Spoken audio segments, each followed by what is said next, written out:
श्री राम जय राम जय जय राम। श्री राम जय राम जय जय राम। श्री राम जय राम जय जय राम। बोली सियावर रामचंद्र भगवान की जय।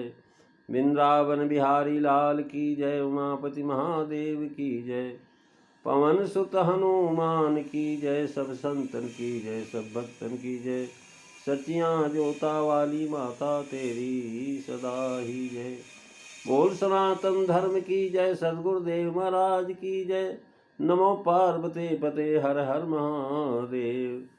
बोली सियावर रामचंद्र भगवान की जय। जय सीताराम। आदरणीय श्रोतागणों, मानस चिंतन चैनल पर आप सभी का स्वागत है। पिछली कई दिनों के अंतराल में आज पुनः हम मानस के बालकांड दोहा नंबर 210 की चौथी पौची 5वीं चौपाई पर विचार करने की चेष्टा करेंगे। पिछली चर्चा में आप विश्वामित्र के यज्ञ की चर्चा श्रवण कर रहे थे, जिसमें भगवान श्री राम ने विश्वामित्र जी से कहा है कि महाराज, आप निर्भय होकर के यज्ञ करिए, हम दोनों भाई आपके यज्ञ की रक्षा करें। मुनि लोग आपस में बैठ करके जो महाराज यज्ञशाला में यज्ञ करने लगे। भगवान श्री राम और लक्ष्मण दोनों भैया धनुष बाण लेकर के रक्षा में नियुक्त हो गए। और जैसे ही महाराज स्वाहाकार का उच्चारण हुआ, मारीच, सुबाहु, बजदंत इत्यादि बहुत सारे 14,000 राक्षस वहाँ से महाराज धावा बोलने के लिए तैयार हो गए। तुलसीदास जी महाराज लिख रहे हैं कि वो सारे के सारे जब स्वाहा सुना तो दौड़े। सुनि मारीच निचाचर क्रोही, लय सहाय धा वामुनि द्रोही। बिन फर बान राम ते ही मारा, सत जो जन गा सागर पारा। पावक सर्व सुबाहु पुनि मारा, अनुज निशाचर कटक संहारा। मंगल भवन अमंगल हारी, रबउ सुदशरथ अजीर बिहारी। श्री राम जय राम जय जय राम। श्री राम जय राम जय जय राम। महाराज मुनियों के समाचार यज्ञ का पहले मिल चुका था, क्योंकि मारीच को पता लगा कि हमारी चाची ताड़ुका को, हमारी माँ को मारने वाले महाराज 2 वीर आए हुए विश्वामित्र के साथ। उन्हीं के संरक्षण में मुनि यज्ञ कर रहे हैं। जैसे स्वाहा शब्द सुनकर के मुनियों का द्रोही शत्रु क्रोधी राक्षस मारीच सेना लेकर के दौड़ पड़ा।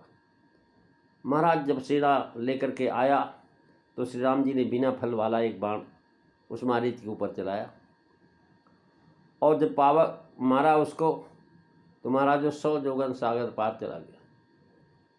और उसके बाद जो है पावकास्त्र का प्रयोग किया, और उसके द्वारा उन्होंने महाराज सुबाहु का वध किया, और लक्ष्मण जी सारी राक्षस सेनाओं का विनाश किया। करे पावक करे बिन फर राम बान, राम ते ही मारा, सत जोजन का सागर पारा।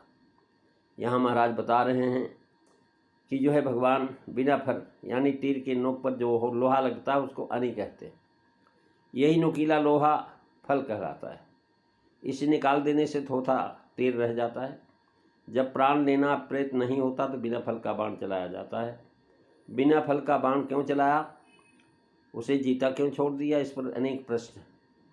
उसका उत्तर यही कि भगवान श्री राम जानबूझ करके उसको मारना नहीं चाहते। ये जानते हैं कि इससे जो भविष्य में कार्य लेना है, सीता हरण इसी के माध्यम से होगा। महाराज चले उस गा सत जोजन सागर पारा। ये लिखते हैं कि सत जोजन जो समुद्र है उसके पार, अर्थात जो है तट पर गिरा। मारीच समुद्र के इसी पार रहा, उस पार नहीं गया। महाराज अध्यारंभ में लिखा हुआ है, ययो मारीच सदनम परम परम मुंदतः, पुनश्च सत जोजन आयु छरमाही। महाराज जब रावण आया था तब बताया था। और ये भी बताया था गीधराज जटायु ने, जो नागे सत जोजन सागर, करे राम काज मत यागर। अर्थात एक बाण से मारीच को आकाश में घुमाते हुए 100 जोजन की दूरी पर समुद्र के किनारे गिरा दिया। अर्थात ये आजकल सिंगल द्वीप कहलाता है। मानसकार लिखते हैं, समुद्र के इस पार के कोसों में अर्थात बक्सर से समुद्र के 10 इस तट तक का प्रमाण जो है लिखा है। समुद्र के पार जाना लिखने से इधर का प्रमाण जना दिया। 7 योजन समुद्र जो लंका है उसमें गिरा।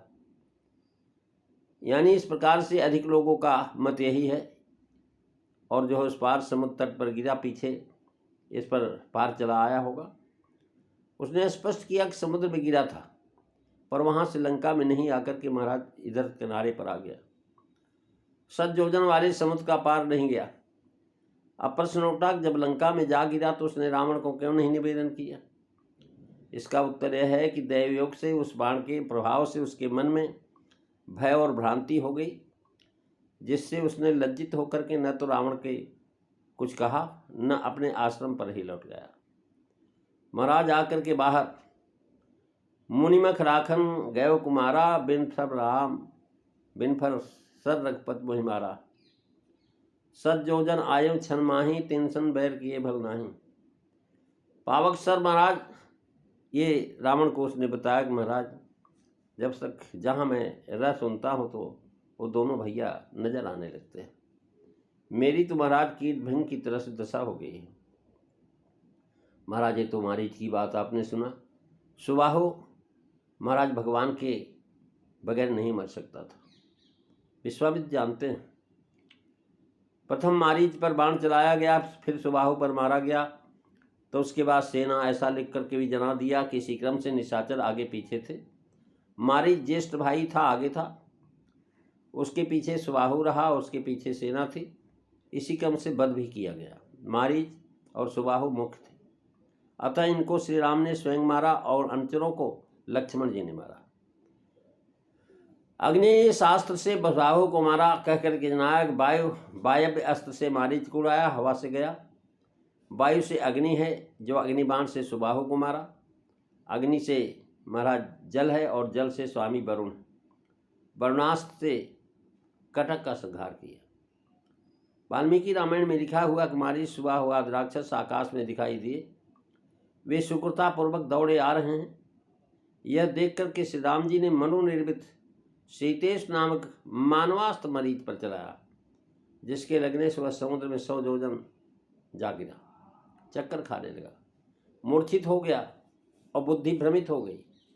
बाण के वेग ने उसे अचेतन कर दिया था। मानवास्त्र ने उसे इस तरह उड़ाया कि जैसे हवा के झोंके से मेघ जब उड़ के चले जाते हैं, वैसे ही महाराज वायवास था।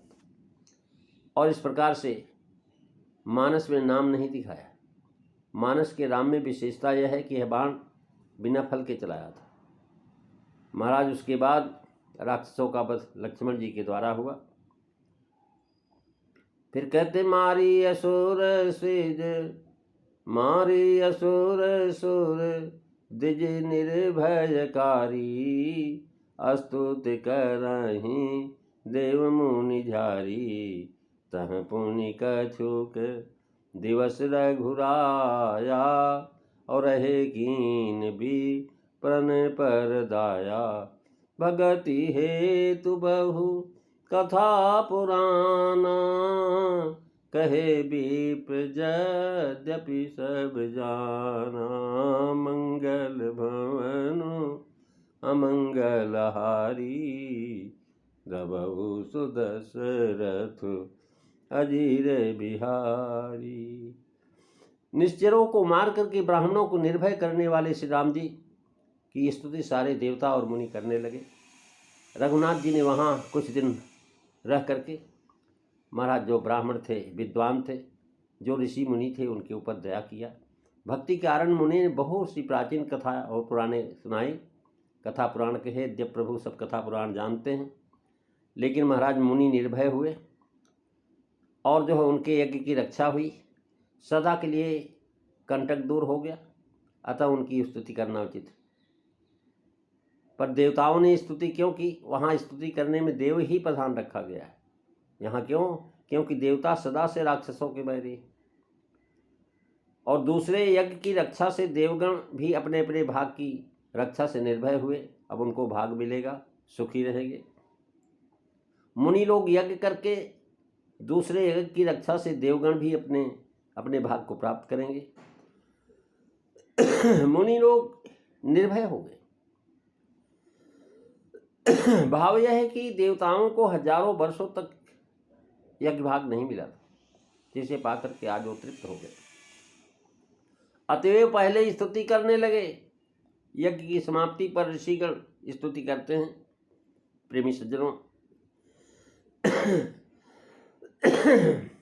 अध्यात्म में 3 ठहरा लिखा है, 3 दिन रुके, लेकिन इसकी चर्चा हम अगली कथा में करेंगे। गला बहुत खराब है, तो आज बस इतना ही। बोलिए सियावर रामचंद्र भगवान की जय। श्री राम जय राम, जय जय राम। श्री राम जय राम, जय जय राम। श्री राम जय राम, जय जय राम। बोलिए सियावर रामचंद्र भगवान की जय। जय सीताराम। सभी को